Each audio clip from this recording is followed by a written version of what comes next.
You're listening to Exploring Anime with Friends, a JMO for Real podcast on YouTube, Spotify, Apple, and all major podcasting networks. I'm your host, JMO! And today's friend is my wife and co-host. How's it going today, Sarah? Hi, everyone. It's going great today. Awesome. Are you ready for today's installment of Exploring Anime with Friends, Movie Edition? Absolutely. Excellent. Today we'll be exploring the world of Kuroko's Basketball, the movie, a action sports anime movie released in March of 2017. First, we'll be introducing the setting, letting you know a little bit about the universe, and the opening scene that really just kind of sets the tone for the whole movie. Next, we'll meet the generation of miracles, including Kuroko. After that, we will be meeting the members of the Jabberwock. And finally, we'll be breaking down the match between the Vorpal Swords, comprised of the Generation of Miracles, and the Jabberwock. And if you like what you hear today, remember to follow us on social media. Like, subscribe, and follow.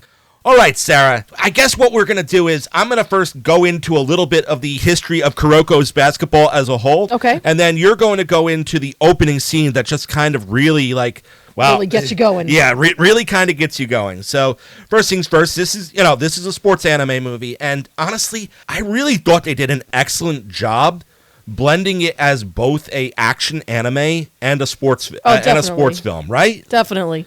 I'm not 100% sure how well it stacks up as a movie, but as a sports movie and as an action anime, I enjoyed it as both of those. Mm-hmm.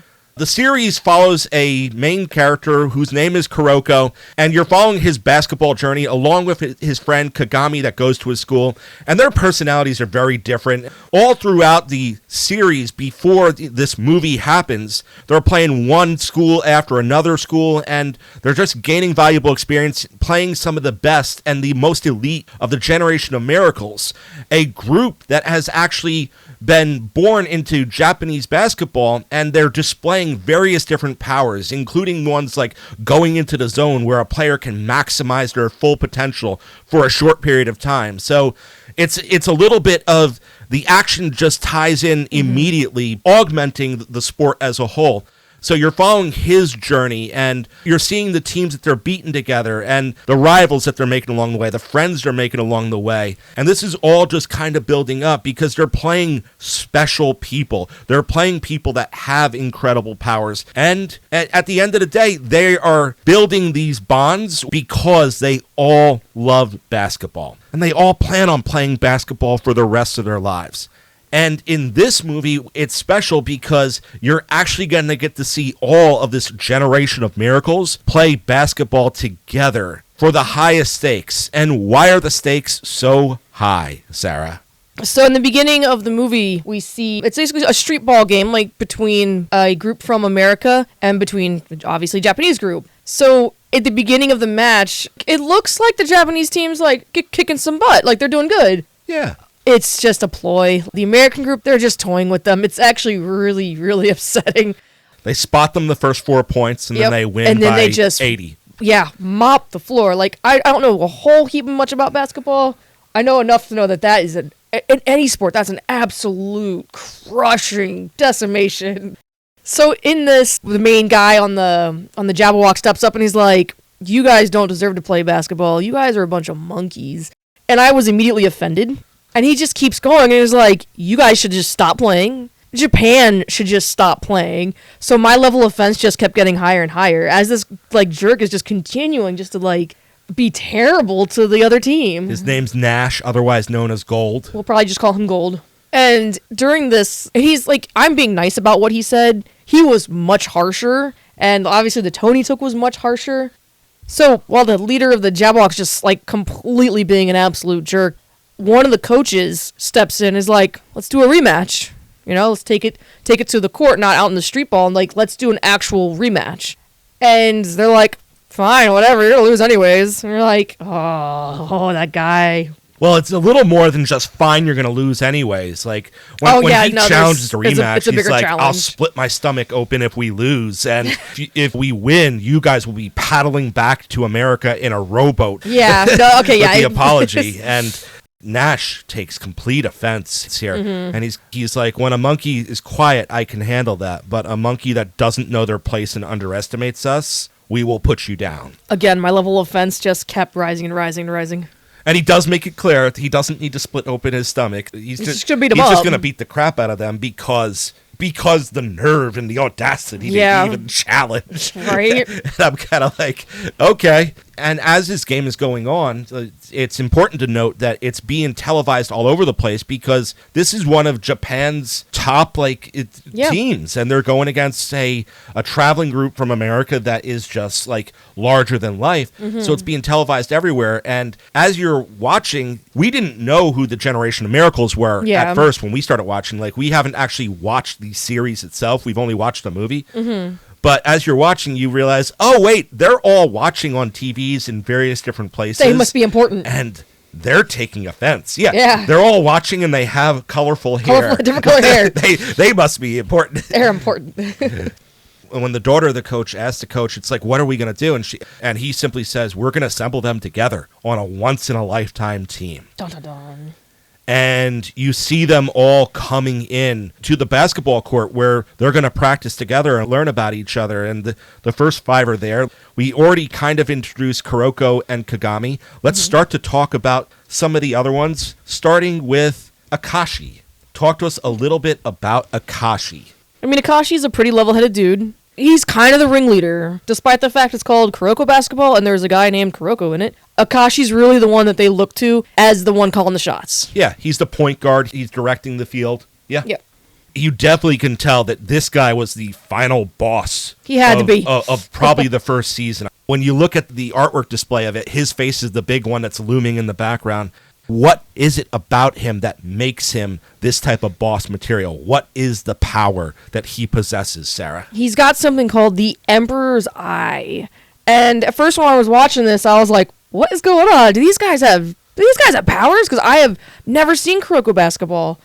And yeah, no, they have got these really cool powers. So the Emperor's Eye is basically like this, like, slight bit of precognition that happens where he can see his teammates, he knows what they're doing, and he can see the opponent and he knows what they're doing. Well, that's in the completed form. But form that he's using, he's used the complete one in the past, but he only seems to have access to the limited one where he can focus on one opponent at a time. Okay, that's right, yeah.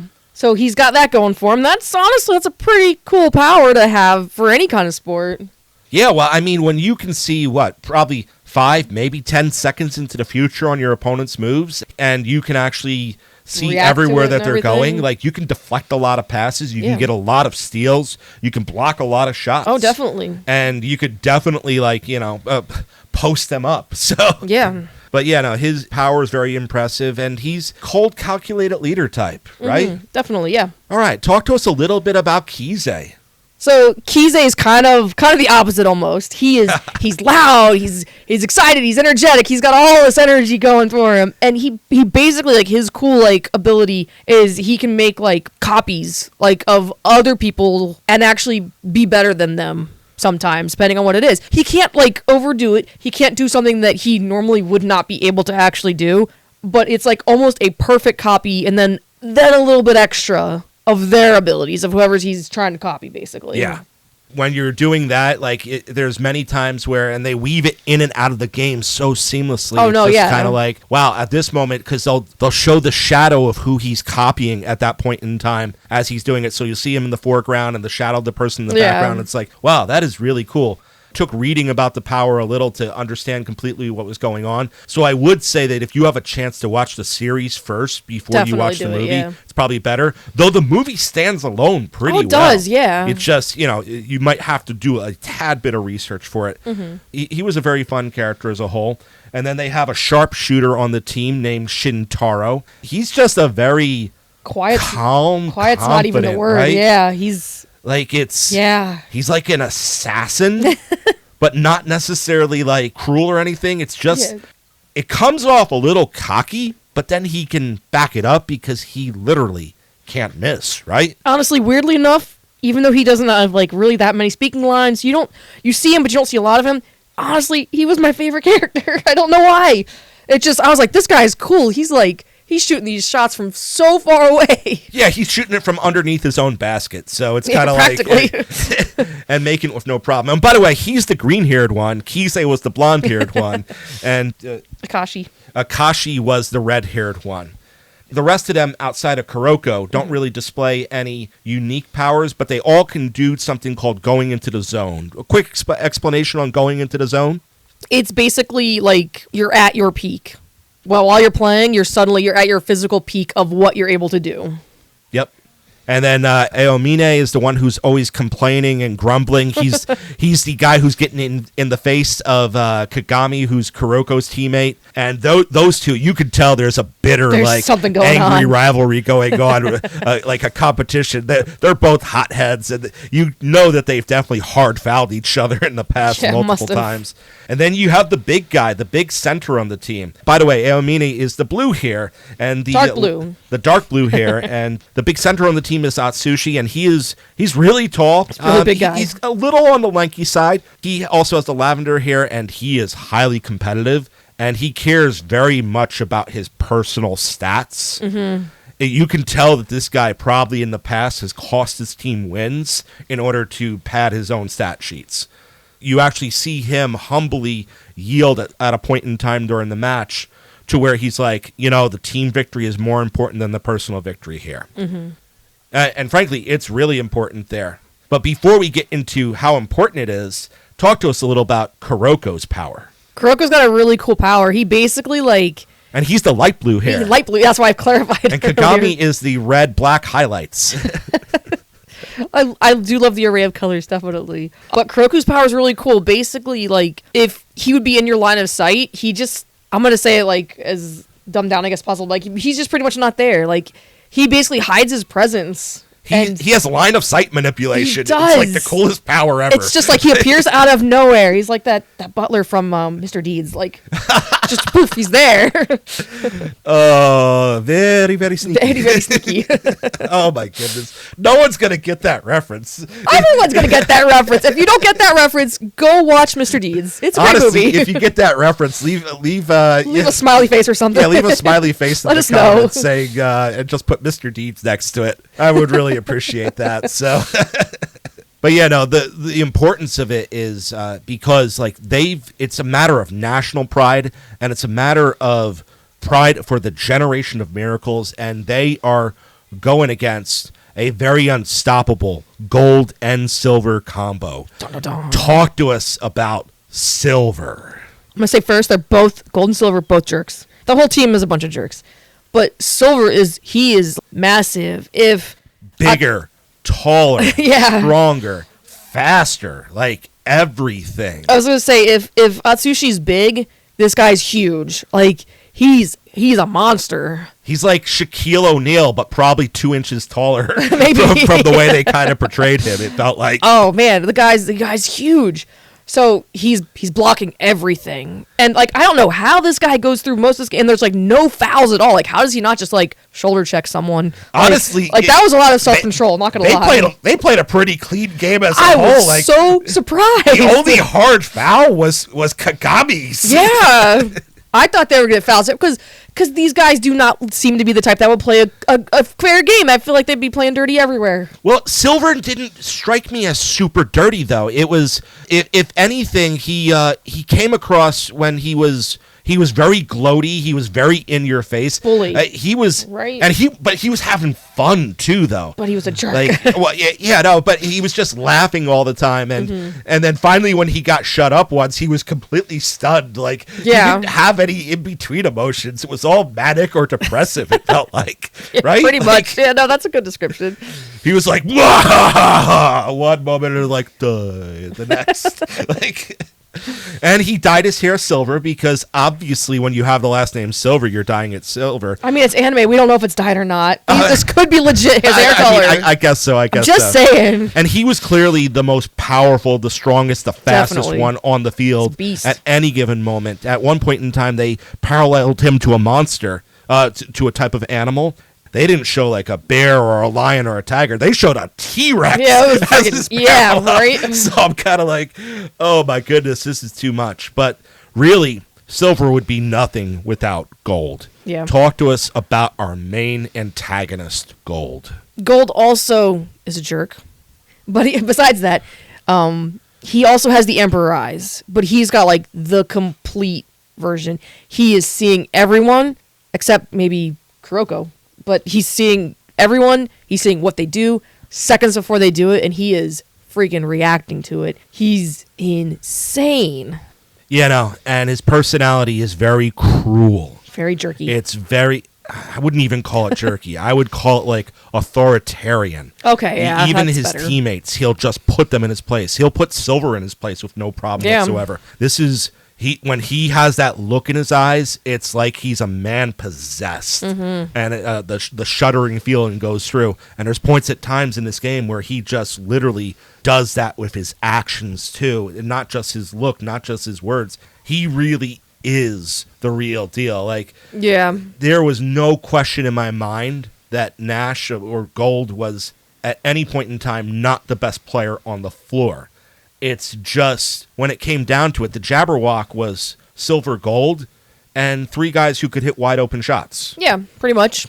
And not saying that they were bad, they could also block on the other end, but they we held could their just own. like they didn't have superpowers. They had nothing making them special, and they maybe had like 5 lines between them and a bunch of goofy grins and a bunch of shocked faces. But really, when it came down to it, they weren't anything special compared to the other team or compared to Gold and Silver. Gold and Silver were the true monsters of this anime. And it's funny because they didn't really come out at first. The whole first quarter, they're just kind of feeling it out. They're playing normal basketball versus them. And the Generation of Miracles, or the Vorpal Swords, they actually spot 20-8 lead at the beginning of it. And then Silver's like, it's time to show them how much stronger and faster I am than them. And the whole second quarter is the Silver show, and he just dominates and dominates. Anything to say about that? Like, it looked unstoppable, right? It did look unstoppable. Like, it's got the kind of feel where you think you know how it's going to end. And I was like, what if I'm wrong? Because he was everywhere and blocking everything. And again, I thought he was going to, like, shoulder check someone. That would have freaking hurt if he actually, like, tried to do a dirty trick. But he didn't. But no, he was in everyone's faces, and he just held it. He just held them at bay. You know, and you say you think you know how it's going to end, but sometimes, like in sports movies, a close loss by a severe underdog with the respect of the winners being earned is a very reasonable outcome when it comes to sports movies. Sometimes sports movies are about the moral victories, and I'm not really going into how that plays out, but as the game goes on, you see the big flex from Silver. And then you see our center from the Generation of Miracles, you see that he realizes, I can't handle Silver myself. And instead of the individual accolades, the coach says, you know what, we're going to start double teaming Silver. So it goes there, and there's 2 people at a time getting blocks on him, and they're leading to breaks on the other end of the floor. And then this leads to Nash taking over, and then Akashi matching Nash. Like, anything you want to talk about the whole back and forth, like what moment of it stuck out the most to you? I mean, there was no particular moment. It was intense. And this is coming from someone that has seen basketball enough to get a general gist of the sport. I was just watching it, and I was like, wow, this game is insane. Yeah, it actually felt like a good sports movie. It really went back and forth, and you got to see like top moments from many of them. You got to see Kize and Aoime go into the zone at the same time, and everything synced up. Yeah. You got to see Kize overlie perfect copy with the zone at the same exact time, which he had never done before, and he just goes on a stretch where he completely dominates. You'd see Atsushi swallow his pride and allow himself to get beaten up and taken down by Silver in order to start to elevate his own game to where he can actually start matching Silver before, unfortunately, he breaks his arm because he dunks way too hard when Silver's defending one of the times. And I don't think that was necessarily a dirty play. As a matter of fact, I don't remember the ref awarding a foul shot. At that point in time, they have to go for a smaller lineup. So they're facing the adversary. They think they have it when Akashi's using his Emperor Eye, and then at that point in time, Gold reveals he has the completed Emperor Eye. So much is happening, and it all just kind of leads down to a second half where the Generation of Miracles is getting blown out, and then they use things like the Emperor's Eyes, a barrage of threes from our sharp-shooting Shintaro, like from all over the court. At one moment, there was this really cool part where Shintaro was shooting the shot before the ball in his hands, and Akashi was diming it in at the perfect time. Oh, no, it was so great. So when I was watching it all, I was like, man, this is actually, I feel like I'm being satisfied from both a action anime and a sports movie at the same time. Mm-hmm. But yeah, and it all comes down to, at the end, we're just a little under 3 minutes left. Atsushi breaks his arm, and Kuroko comes back in with his power, the Phantom Six Man. The big anime music plays. They're down by 8 points. And I think that's where we're going to leave it, That's where we're going right? to stop. You guys got to watch it. Yeah, like, we're not going to spoil the ending of this for you, but going to let you know everyone has a chance to shine, including gold and silver. And lessons are learned. Bonds are formed. I'm not going to... There's more of the movie after the game ends, but this feels like a good spot to tell you guys, watch the movie. Yeah, definitely. It was a really good watch. Any final closing thoughts, Sarah? I mean, again, this is coming from someone who never really got into basketball, but knows enough to kind of get together what's going on. I thought it was excellent. If you like basketball, I would assume you're going to like this movie. It does have a touch of, like, the powers in it, so it's a little larger than life. But who doesn't like larger than life? I mean, agreed it could stand alone. Agreed I could have, if I watched, like, the first season of Kuroko Basketball, it probably would have helped. But definitely give it a watch. If that's your niche, if that's your thing, I definitely recommend it. Well, I'm definitely going to watch at least the first season, and I know that there's a series of 3 movies that come from the same, like, Winter Games at some point in time that I'll definitely give a watch, because I want to know a little bit more about the universe as a whole, and the characters just kind of fascinated me. And I kind of want to see the pre-rivalries between all of them before they become this Generation of Miracles, like, dream team. Yeah, no, definitely. It's cool. As someone who followed basketball back when, the dream team happened back in the early 90s, it's kind of like, this is... I could kind of feel that there was some level of them building that in this movie. Mm-hmm. So I really appreciated it. So once again, we laid the groundwork for the world of Kuroko's basketball, and then we introduced you to the Generation of Miracles and the Jabberwock, and broke down a little bit of the game between the two of them. I hope you enjoyed exploring the world of Kuroko's basketball as much as we did, and consider watching this anime movie. So if you like what you heard today, make sure you listen to us on YouTube, Spotify, Apple, or wherever you stream your podcast. Listen to all of our J-Mill for Real podcasts. And hit us up on social media, like, subscribe, and follow. Once again, this was Exploring Anime with Friends. Let's explore together. And now for a word from our sponsors.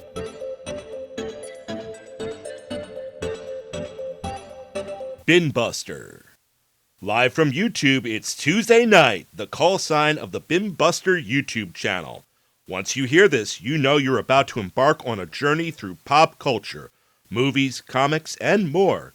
Buckle up and enjoy the ride every Tuesday night at 9 p.m. EST. Poppin' Cinema with Joe Mama and friends. Showcasing the power of cinema, join Joe Mama as he introduces different friends each week to a movie they have not seen before, popping their cinematic cherry as they talk about the movie they just watched every Tuesday at midnight.